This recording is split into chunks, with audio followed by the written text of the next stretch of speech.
नमस्कार विद्यार्थी मित्रों। पाठ 19 का हम अगला प्रश्न शुरुआत करते हैं, जो आपको तीन नंबर की संक्षिप्त टिप्पणी के रूप में पूछा जाएगा, जिसका नाम है महिला कल्याण योजनाएं।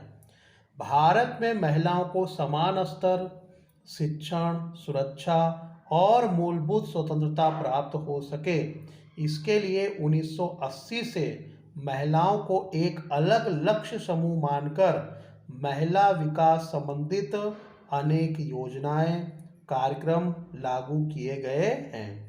1992 में राष्ट्र महिला आयोग की स्थापना की गई। अब ये जो आप देख रहे हो सन, आपको विकल्प में भी पूछा जाएगा कि राष्ट्रीय महिला आयोग की स्थापना कब की गई? 1992 में।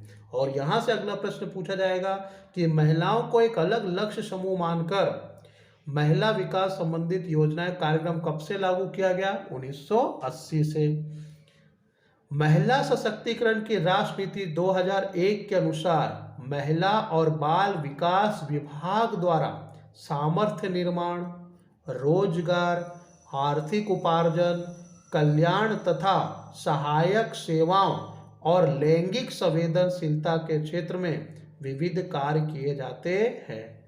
यूनाइटेड नेशंस ने 1975 के वर्ष को महिला वर्ष और 1975 से 1985 के दशक को महिला दशक के रूप में घोषित किया गया है। 2002 के वर्ष को महिला सशक्तिकरण वर्ष के रूप में मनाया गया। तो इस तरह से आपने देखा बहुत सारे विकल्प बने। महिला सशक्तिकरण की राष्ट्र नीति कब अमल में लाई गई? 2001 में। कौन से वर्ष को महिला वर्ष के रूप में यूनाइटेड नेशंस मनाती है? 1975 में।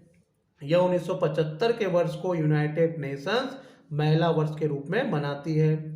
महिला दशक कब से कब तक मनाया जाता है? यह माना जाता है 1975 से 1985। महिला सशक्तिकरण वर्ष के रूप में कब मनाया जाता है? 2002 में। ये जो है महिला वर्ष, ये यूनाइटेड नेशंस के रूप में, जो 1975। परिवार की संपत्ति में महिलाओं को समान हिस्सा मिले, इसके लिए कानून में सुधार किया गया है। तो ये आपका 3 नंबर का संक्षिप्त प्रश्न हुआ, महिला कल्याण योजनाएं। अब दूसरा हम लोग महत्वपूर्ण प्रश्न लेते हैं, महिला शोषण को रोकने के प्रावधान। महिला शोषण को रोकने के प्रावधान। महिला सुरक्षा के अंतर्गत विविध प्रकार की हिंसा से पीड़ित महिला तथा अपने विकास के लिए आवश्यक मार्गदर्शन प्राप्त करने की इच्छुक महिलाओं को मात्र एक ही कॉल से मदद मिलती रहे, इसके लिए 181 अभियम महिला हेल्पलाइन शुरू करके उसे समग्र गुजरात राज्य में लागू किया गया। तो ये जो आपने देखा कि महिला सुरक्षा के अंतर्गत हिंसा या पीड़ित महिला हो या अपने विकास के लिए आवश्यक मार्गदर्शन प्राप्त करना चाहती हो, ऐसी इच्छुक महिलाएं 181 पर कॉल करके मदद ले सकती हैं। ये जो 181 अभियम महिला हेल्पलाइन है, ये मात्र भारत के गुजरात राज्य में लागू किया गया है। गरीब महिलाएं आसानी से सहायता प्राप्त कर सके, इसके लिए महिला अदालतों की स्थापना और महिलाओं को सामाजिक, कानूनी और रोजगार संबंधी समस्याओं के निवारण के लिए महिला कल्याण केंद्रों की रचना की गई है। महिलाओं के शारीरिक, मानसिक और लैंगिक शोषण के विरुद्ध रक्षण के लिए सरकार जागरूक हुई है। सरकारी कार्यालयों में या निजी व्यवसाय में या गृह नौकर में, घर के नौकर के रूप में कार्य कर रही महिलाओं को लैंगिक सुरक्षा हो, स्वतंत्र रूप से कार्य कर सके, इसके लिए संसद ने कानून पास करके महिलाओं को सुरक्षा प्रदान की। और ये सारी चीजें गुजरात राज्य के अभियम महिला योजना के अंतर्गत रखा गया है। और इसके अलावा सरकार ने संसद में इस कानून को पास भी किया है, जिससे महिलाओं को सुरक्षा प्रदान किया जा सके। कई बार महिलाएं सरकारी कार्यालय में या निजी व्यवसाय में अथवा घर के नौकरानी के रूप में कार्य करती है, तो उनके साथ हिंसा या उन्हें प्रताड़ित किया जाता है या उनका शारीरिक शोषण किया जाता है। इस तरह से वो अपना कार्य स्वतंत्रता पूर्वक नहीं कर पाती, उनके साथ इस प्रकार का व्यवहार ना हो, वो स्वतंत्र रूप से कार्य कर सके, इसके लिए संसद ने कानून पास किया है ताकि महिलाएं सुरक्षित रह सकें। अगला प्रश्न आता है महिला समानता संबंधित गुजरात सरकार की विविध योजनाएं। ये जो हम पूरा प्रश्न पढ़ेंगे, गुजरात सरकार ने कौन सी योजना शुरू की है गुजरात राज्य की महिलाओं के लिए, कन्याओं के लिए। गुजरात सरकार ने महिला सशक्तिकरण के लिए गरीब एवं सामान्य परिवारों की तथा ग्रामीण क्षेत्रों की महिलाओं के उत्कर्ष के लिए मुख्य 3 पहलुओं पर ज़्यादा ध्यान दिया। पहला पहलू है महिलाओं का शैक्षणिक सशक्तिकरण, दूसरा महिला स्वास्थ्य और तीसरा महिला सुरक्षा को ध्यान में रखकर महिला केंद्रित जेंडर बजट में विविध योजनाएं लागू की है, जिसमें पहली योजना का नाम आता है गुजरात में कन्या शिक्षा को प्रोत्साहन देने के आशय से विद्यालय प्रवेश उत्सव और कन्या शिक्षा रथ यात्रा की शुरुआत की गई, जिसके कारण विद्यालयों में 100% नामांकन और महिला साक्षरता दर में वृद्धि दिखाई दी है। राज्य में 35% से कम स्त्री साक्षरता दर वाले गांवों और शहरी क्षेत्रों में बसने वाले गरीबी रेखा के नीचे जीवन जीने वाले परिवारों की पुत्रियों को प्राथमिक विद्यालय में और माध्यमिक विद्यालय में प्रवेश लेते समय विद्यालक्ष्मी बॉन्ड दिए जाते हैं। तो आपने देखा बच्चों कि जो कन्या शिक्षा लेना चाहती हैं उनको प्रोत्साहन मिले, इसके लिए विद्यालय में प्रवेश उत्सव रखा जाता है और कन्या शिक्षा रथ यात्रा निकाली जाती है ताकि कन्याओं को पढ़ाने के लिए जागृति लोगों में आ सके। अब ये जो विद्यालय में प्रवेश उत्सव रखा जाता है जिसमें 100% नामांकन, यानी हम किसी विद्यालय में जब एडमिशन लेने जाते हैं, प्रवेश लेने जाते हैं तो प्रवेश फॉर्म भरते हैं, उसी को हम कहते हैं प्रवेश उत्सव।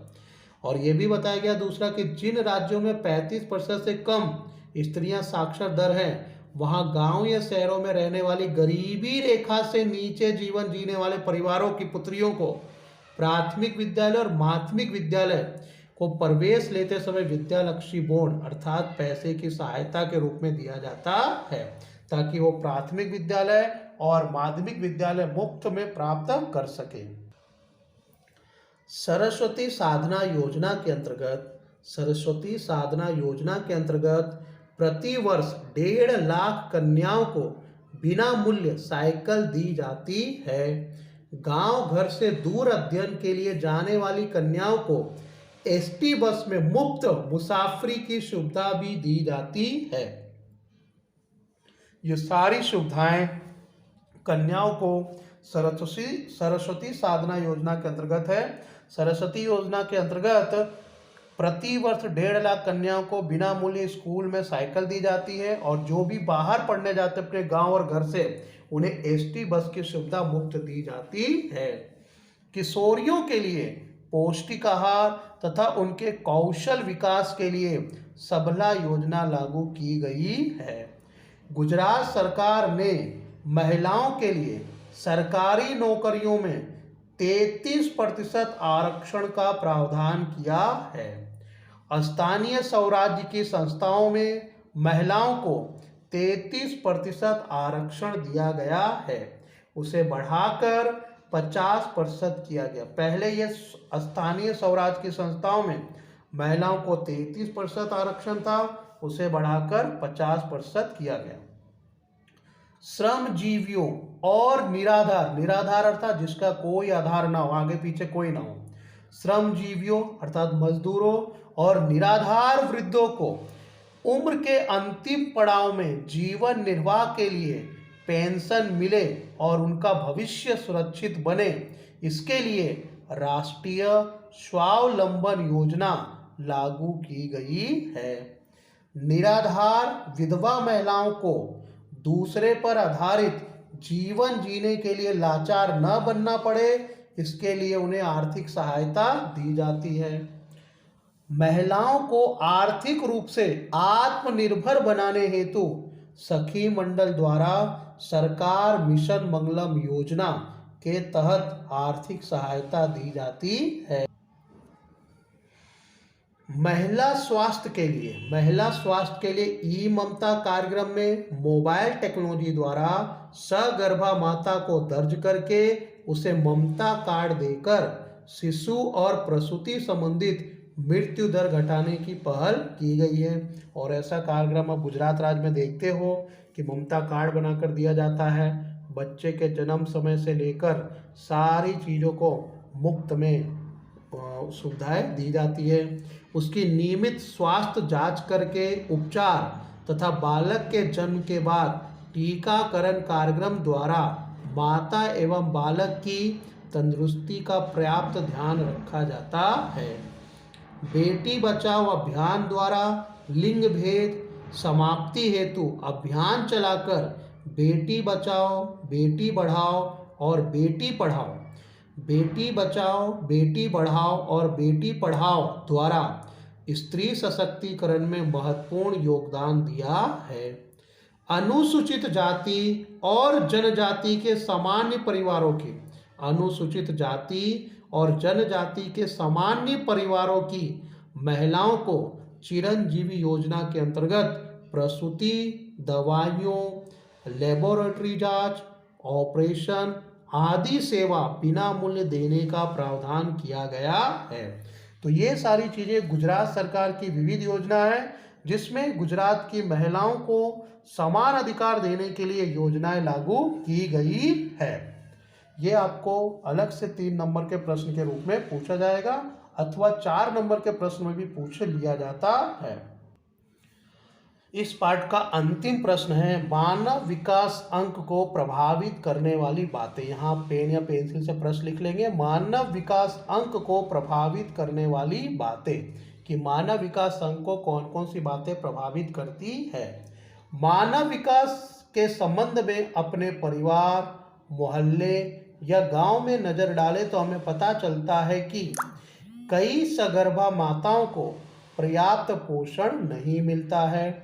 कम वजन वाले बालक का जन्म होता है, बालक कुपोषण वाला होता है, बालक आंगनवाड़ी या विद्यालय में नहीं जाता है, विद्यालय में बालक को पढ़ना लिखना नहीं आता है, अध्ययन बीच में ही छोड़ देता है। ये सारी चीज़ें जो कॉमा लगी हुई है वहाँ एरो बना बना कर लिखना है। लड़कियों ने उच्च अध्ययन नहीं प्राप्त किया है, युवाओं को रोजगारी नहीं मिलती है, दुर्घटना के कारण किसी की अकाल मृत्यु हुई हो, कोई गंभीर बीमारी का भोग बनता है। इन सभी बातों का प्रभाव हमारे देश के मानव विकास पर पड़ता है। तो ये आपको मैंने बताया मानव विकास अंक को प्रभावित करने वाली बातें। कम वजन वाले बालक का जन्म होना, माताओं को पर्याप्त पोषण नहीं मिलना, बालक कुपोषण वाला होना, बालक आंगनवाड़ी या विद्यालय में नहीं जाना, बालक को पढ़ना लिखना नहीं आता है, अध्ययन के बीच में ही पढ़ाई छोड़कर चले जाते हो, लड़कियों ने उच्च अध्ययन नहीं प्राप्त किया है, युवाओं को रोजगारी नहीं मिलती है, दुर्घटना के कारण किसी की अकाल मृत्यु हुई हो, कोई गंभीर बीमारी का भोग बनता हो। ये सभी बातें देश के मानव विकास पर असर करते हैं। तो विद्यार्थी मित्रों, पाठ 19 मानव विकास यहाँ पूरा होता है। जितने भी प्रश्न आपको दिए गए हैं चैप्टर के अंदर वो सारी चीज़ें आपको याद करना है। अगर कोई भी समस्या हो तो आप कमेंट करके प्रश्नों का हल प्राप्त कर सकते हैं। मेहनत करें, लगन से पढ़ाई करें, मेहनत और लगन से पढ़ाई करें ताकि आप बोर्ड में अच्छे से अच्छे नंबर प्राप्त कर सकें।